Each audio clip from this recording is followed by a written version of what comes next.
Dr. Rajni saying, recently I came across you. Want to know your coaching journey, doctor? If you don't mind, please share some insights.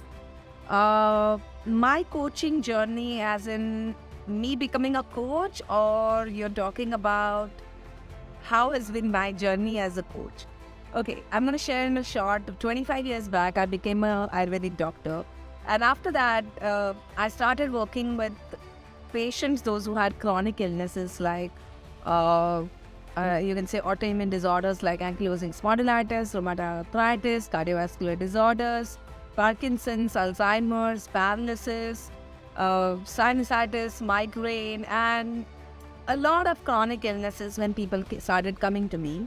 Now, all of these autoimmune disorders, people are coming to me. The one thing that I knew about them is they were born healthy.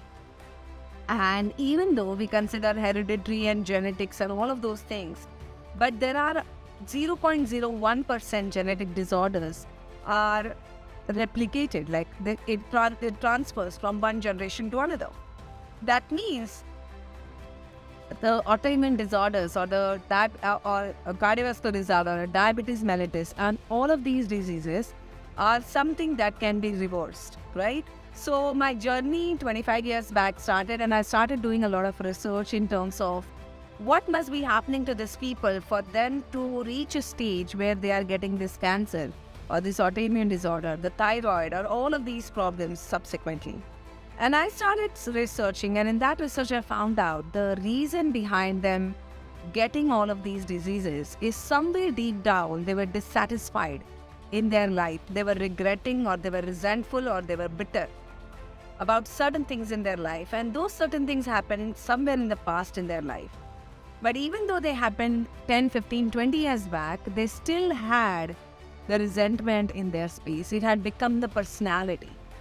It started, and when it started, it was probably one event, but then it kind of kept piling up. And eventually that person became a resentment, the person who became the personality, who's probably the angry personality or resentful personality.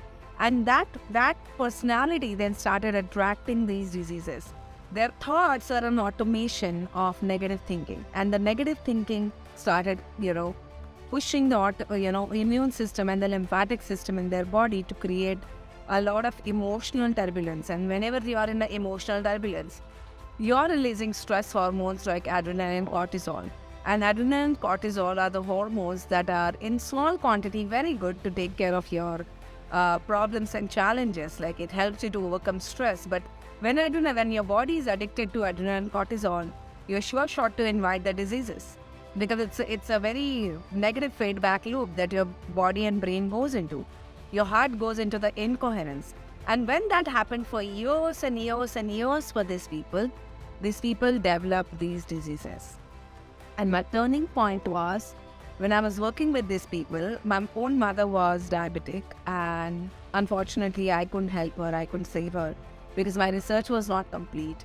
And even though I was trying to help her, she was not ready to listen to me, because she had become very bitter and resentful by the end of her day. So a lot of my patients taught me that a disease can be reversed when you can work on your negative emotions and when you can work on your negative thought process.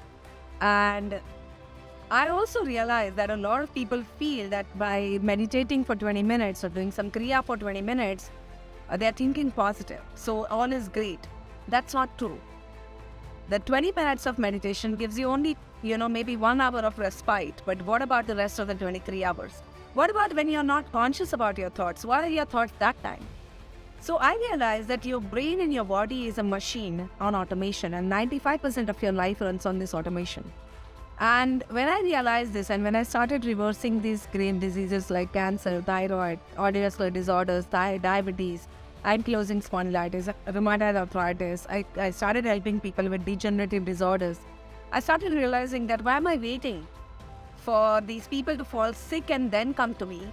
If I've already understood that the way to having a great health and wealth is to create your thoughts on autopilot and to make sure that you are on that journey already.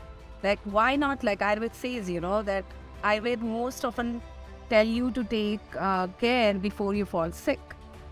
So then I realized the sickness is not just in the body, but sickness is in your career, sickness is in your money, sickness is in your relationships. And all of that stems from you.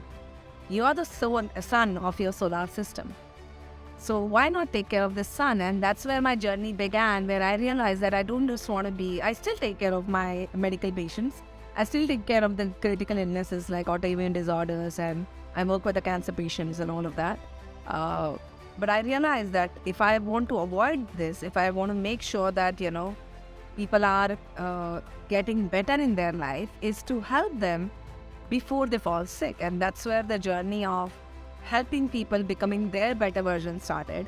And in this journey, I realized the more and more people were working on themselves, they were developing great health. The aging had drastically reduced.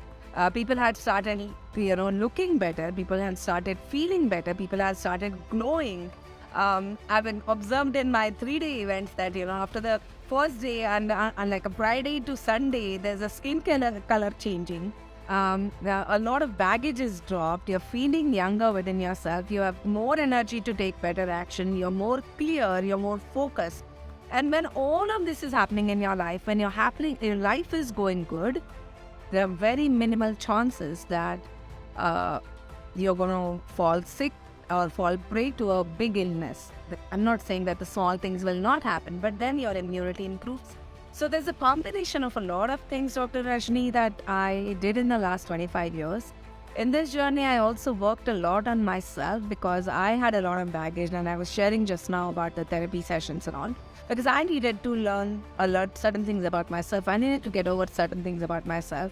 I needed to test a lot of things before applying onto other people. And when I was successful in doing that, I launched my programs where I started helping a lot of celebrities, a lot of athletes, a lot of CEOs, etc. I started working with the corporates. And then eventually I realized that, if I want to reach out to the millions of people, I need to make sure that I go open, I go public, and I do my open programs. And from there, the journey began with the open programs. I started then teaching people, becoming replicas of me, so that I can't reach the 8 billion people, but if I have, if I teach lakhs of people to do what I do, then maybe they will reach those billions of people. So I decided that I want to be on this mission where I'm helping more and more people to take charge of their lives and help more people. So that's in short, my journey has been, Dr. Rajni. Thanks for asking that question. And if you guys learned something from my journey, send some love to Dr. Rajni for asking this lovely question, and send me some love for going through my own journey. So it's a long journey, Dr. Rajni. 1997 to 2023, 25 years of completion of my medical practice. I started my journey of becoming a doctor in 1992, and before that, so it's a 48 years of experience of who I am. That's overall the whole aspect, and I feel that I've still not scratched the surface of my potential. I'm just beginning, so there is a lot more to do. There's a lot more to learn. There's a lot more research to be done, and every case that I handle today, also I handle with a lot of humility. That this is something new that I might discover into this. So that's how it is. Thank you very much for that lovely question.